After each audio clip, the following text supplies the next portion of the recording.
This morning, we're exclusively speaking with an FBI informant whose new docuseries tells the story of how she helped take down a cult leader.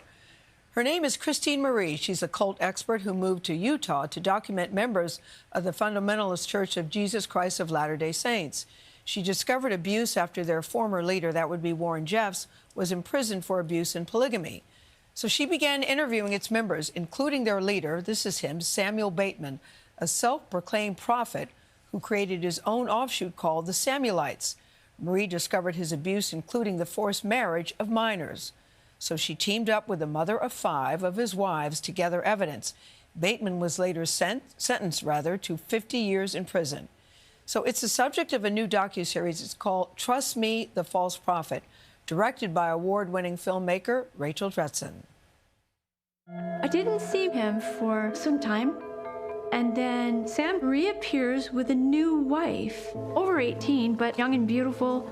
Keep in mind, people are not getting married because the prophet stopped marrying people. I remember thinking, that's interesting.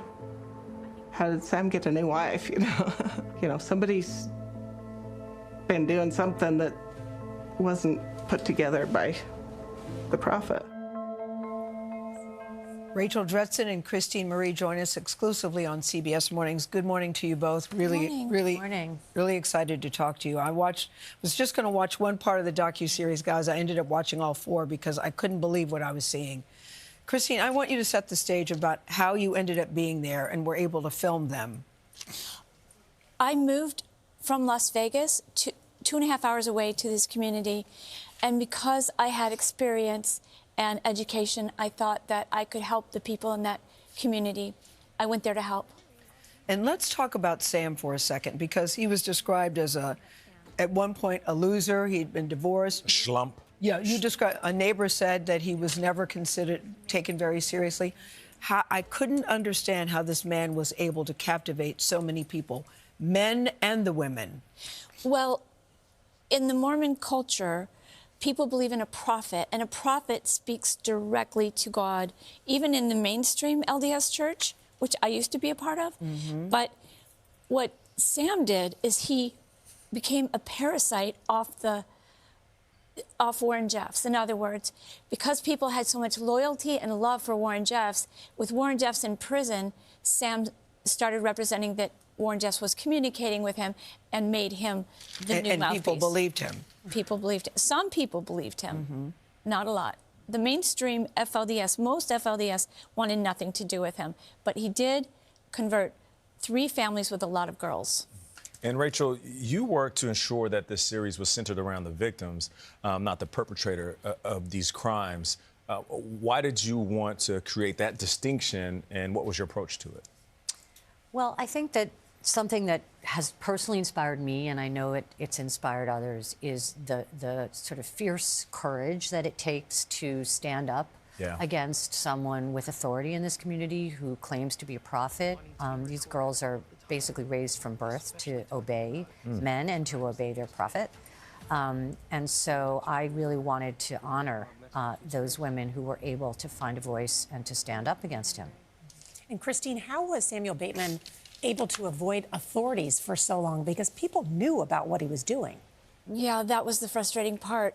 They insisted that they would not charge him unless there was a victim coming forward.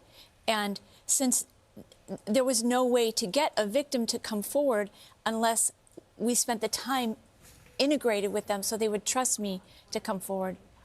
No, at one point you said in the doc, I have to, in order to help them, I have to betray them, which I thought was a very powerful thing to say. Yeah, that was... Because you had gone to the cops repeatedly. I had. Yes. The minute I learned a new piece of evidence, I would let them know. Mm-hmm. And then the fact that they didn't act on it was so frustrating to me, but it's not unique to this town.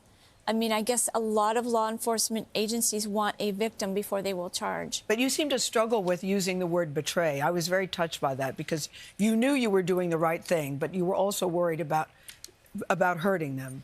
I was so worried about it. It was such a conflict for me. I mean, it can be the right thing, but I love these people, and I still do. And to know that they are victims of Sam Bateman, survivors now. Yes. But that I might be adding to their sense of pain and suffering. I had to go to my own therapist to process that. It was really hard. And Rachel, you say that that tension between trust and betrayal is really the heart of this docuseries, right?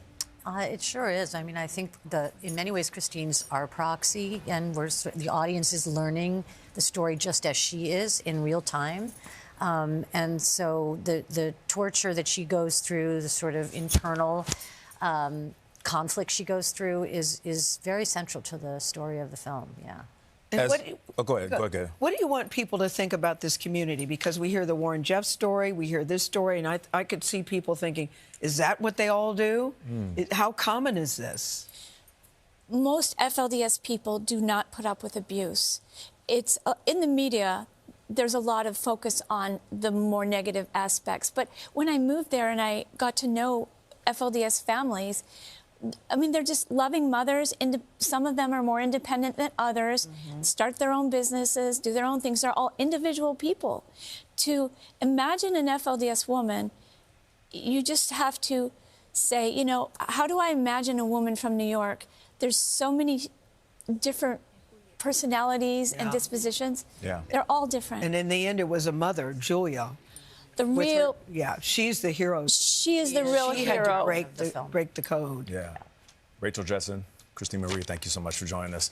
Trust me, The False Prophet is available to stream on Netflix today.